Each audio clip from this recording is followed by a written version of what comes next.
We're going to start off with Phillip Giambri from Three of Cups, The Ancient Mariner. You all know him. He's the Gene Shepherd of the present scene. Welcome to the stage. We're honored to have him.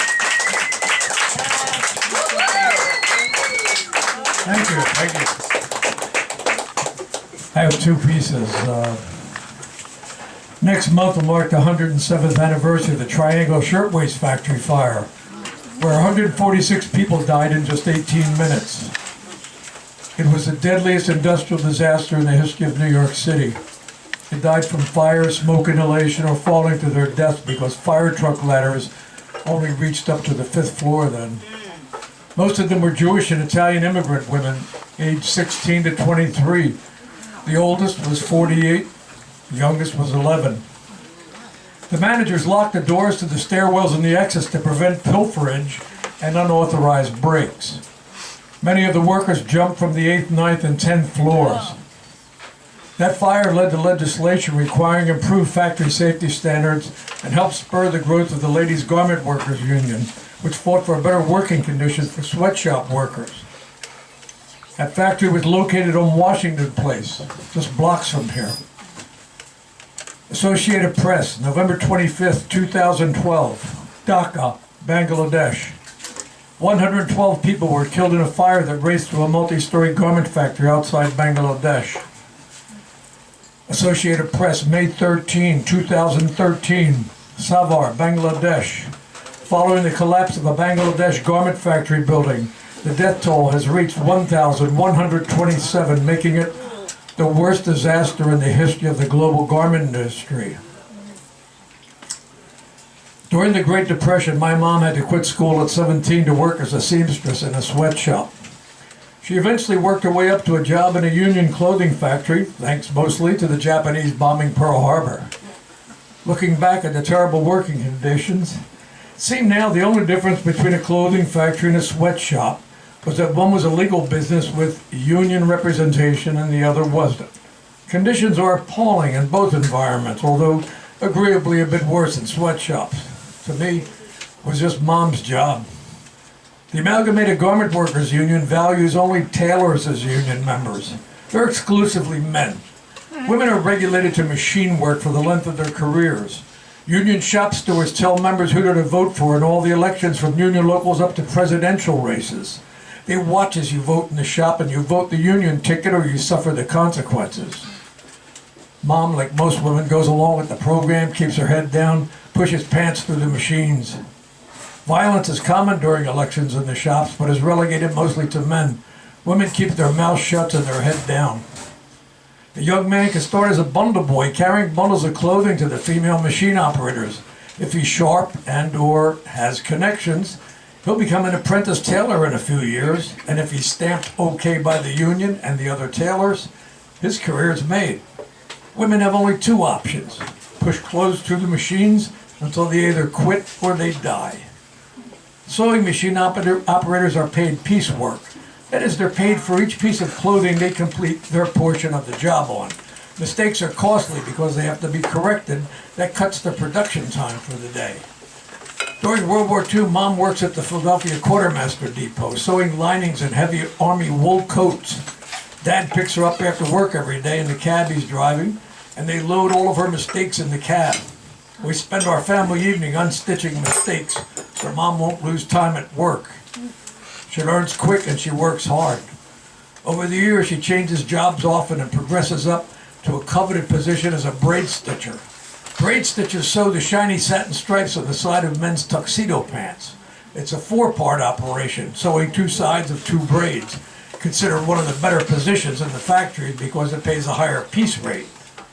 Mom becomes highly skilled very fast and gains a reputation in the industry. She's known everywhere as Be the Braid Stitcher and is sought after by all tuxedo manufacturers. She's a workhorse and she flourishes. Other factory owners are always trying to draft Mom to work for them. She now commands the highest rates, and if she really busts ass, she can make a sustenance living. But she still needs a second income for us to survive, so on her lunch breaks, she sells chocolates to the other workers that my Uncle Jimmy makes by hand. Arthritis eventually cripples Mom's fingers. She has to quit working when she's 55. She never collects a penny in benefits because the union contract requires that you work until 62 to be eligible for any pension and health benefits, no matter how many years you've worked. 38 years of indentured servitude, and she's left with no union benefits whatsoever. Fuck you, Amalgamated Garment Workers Union. Your alligator skin shoes and those shark skin suits came at the cost of my mom's arthritic fingers and the millions of other union women whose lungs are choked with clothing dust while you suck the lifeblood from them and prosper. Unions helped create the middle class in America, yet you became the same as the monsters you were supposed to protect us from. These jobs all go overseas now, and the workers there are subjected to the same horrible work condition that spurred the birth of the union movement here. Our greedy American companies buy from whoever makes the cheapest garments, and these workers average 20 cents an hour. Some of our friendly union goons continue to make money selling union labels to factory owners who have them sewn into their imported garments, so we all think we're buying American. Look for the union label? Fuck you. I'm looking for someone to stand up and fight for the working poor people again. Yeah!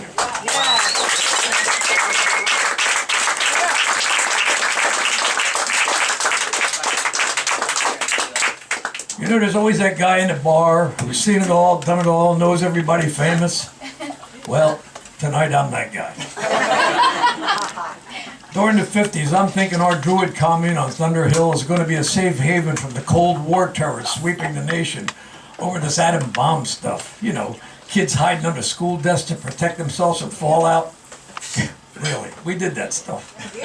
I'm keeping a fantasy travel journal, neatly written in small print, on a roll of toilet tissue. By the way, there's a few rare bootleg copies still circulating in the underground as the toilet papers. You can imagine my shock when Kerouac takes off with my journal and leaves Thunder Hill forever. When news of his success in San Francisco reaches us, no one seems to notice but me. I'm still bitter at the loss of my journal, and now Jack's passing it off as his own time on the road. I'm angry and restless, but I try and meditate my way out of it, and I mellow out for a couple more years, until I finally leave Thunder Hill in August of 1969 for a concert at Max Yasgur's farm. Wavy Gravy asked me to help at the hog farm kitchen, feeding hordes of pilgrims who showed up stoned, wet, and hungry. After a brief fling with a hippie singer, I leave the festival with Janice and Jimmy, touring with them on backup tambourine until the drugs did them both in. Almost finished me off, too. I decided to live and get clean, though, and I hitched to a desert commune I heard about on the road. The vibes weren't very good there. Manson was keeping all the women to himself, so when Kesey's pranksters passed through, I hop on the bus and get off at a hallucinogenic haze at a hippie commune in Taos. At my request, Tom Wolfe made no mention of me on the bus at that time. I spent the next year cleansing my body and spirit through tantric yoga and a lot of peyote buttons.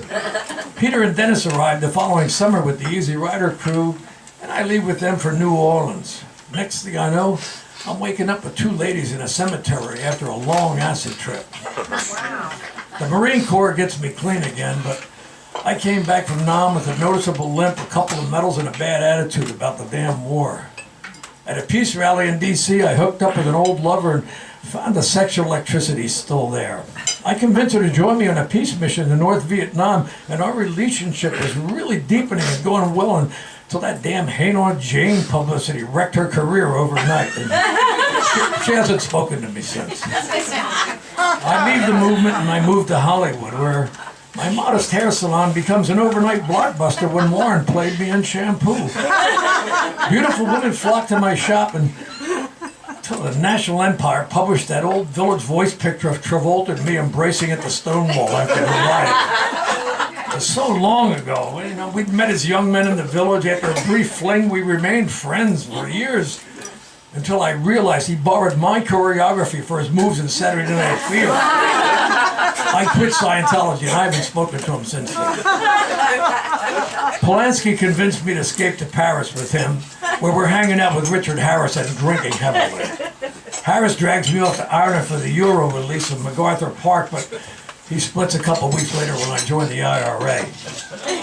The bombing cost me 7 years in a damp cell in Northern Ireland. The TB's in remission now, and the new left eye almost matches the color of my right one. I worked my way back to the States on a tramp steamer. Down and out, I called my old buddy John Lee Hooker. He's living in Texas. He offers me a touring gig on blues harp. I spent the next couple of years on the road just trying to stay drug-free and maintain, you know. I learned the hard way, though, that alcohol is just another drug. Backstage after a Stones concert at the Garden, James and Carly find me passed out by the light boards. They offer me a chance to stay at their place and clean up on the vineyard. You're So Vain is a giant hit, but I was hurt and angry that Carly would criticize me so publicly. I leave the vineyard for Esalen Institute at Big Sur and a new life on the West Coast with self-indulgence. Est helped me kick the heroin habit. And in the spring at Sundance, Redford confides that my woman's first movement script will be jointly produced by Billie Jean King and Bobby Riggs. I'll tell you, things are looking perfect. I'm back in LA. Happiness seems finally within my grasp. It's a joyous time. And I'll tell you, after edging out Brian Wilson with the Songwriter of the Year award, that's the final feather in my cap this year.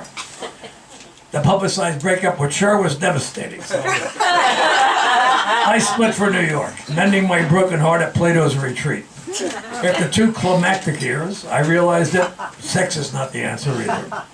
I take up residence at Studio 54 doing poppers and pills with Capote, till Lennon and Chapin dragged me off to Hollywood for what turns out to be another 2-year bender.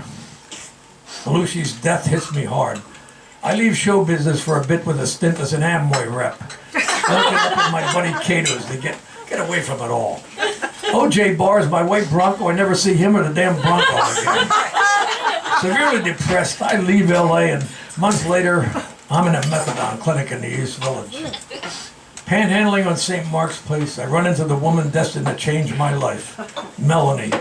We'd shared a blissful weekend together at the Woodstock Festival, but her Candles in the Rain hit the charts big and we lost touch over the years. Fame is fleeting though. Now, she's just another aging flower child with a guitar hanging on St. Mark's Place. This time we really connect though. He's settled in a tiny apartment across from the old Electric Circus. We're doing provocative primitive movement classes with Fosse, primal scream therapy with Yoko and John, biofeedback sessions with the young Bill Gates, and blissful sunny summer days skinny dipping at Smitty's up in New Paltz. I finally found peace. Somehow George tracks us down and begs us to do a duet of I'd Like to Teach the World to Sing at his upcoming benefit concert for Bangladesh. Everyone who's anyone is on stage that night. It's being broadcast all over the world. With Harrison and Clapton backing us up on guitar, we bring the house down and everyone joins in for the final chorus. It's an amazing moment of spiritual unity captured forever on that Time magazine cover. I'll never forget it. In the early 80s, hard drugs were overwhelming the East Village and I can't go back there again. Melanie and I leave the city for the Catskills where we open the Whole Earth Health Food Store. We settle into a quiet life in flannel shirts, bib front jeans, and earth shoes. Hey, we're doing great. Business is good up at the store. Melanie joined Weight Watchers. She's losing a lot of weight, you know. She's going to start singing again, too. Me? I'm down there for an interview with the New Yorker about my new book. Kesey should have gone further. I'm still 12-stepping on and off, but hey, you can buy me a pint of Guinness if you feel like it. And hey, if you ever get upstate to Shandaken, stop by and say hello at the store.